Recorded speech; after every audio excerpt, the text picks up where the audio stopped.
ఘనత చైత్రయాత్ర నడుపు నేడు చంద్రబాబు నాయక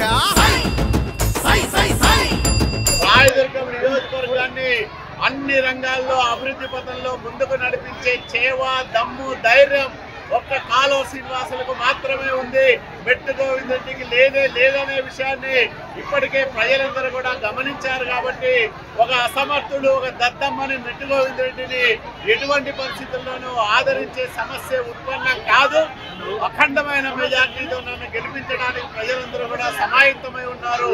కాబట్టి నేను ఒకటే హామీ ఇస్తున్నా, ఆగిపోయిన భైరవాంతిప ప్రాజెక్టు కృష్ణా జిల్లాల తరలింపు పథకాన్ని పూర్తి చేస్తా, గుంతకల్లు రిజర్వాయర్ పనులు ప్రారంభం చేస్తా, హెచ్ఎల్సి ఆధునీకరణ పనులను పూర్తి చేస్తా, రాయదుర్గం నియోజకవర్గానికి 1,00,000 ఎకరాలకు సాగునీరు అందించే ఒక బృహత్ కార్యక్రమాన్ని 50% పైగా వచ్చే 5 సంవత్సరాల్లో పూర్తి చేస్తానని ప్రజలందరికీ మనవి చేసుకుంటూ, ఒక సాగునీటి రంగమే కాదు, విద్య వైద్యం మౌలిక వసతులు అన్ని రంగాల్లో కూడా రాయదుర్గాన్ని అగ్రగామిగా నిలపడానికి ప్రజలు ఇచ్చిన ఈ బ్రహ్మాండమైన ఉత్సాహంతో మరింత శక్తితో పనిచేసి అభివృద్ధి చేస్తానని ప్రజలందరినీ కూడా బాగా చూస్తానని నేను మాట ఇస్తున్నా, మనవి చేస్తా ఉన్నా.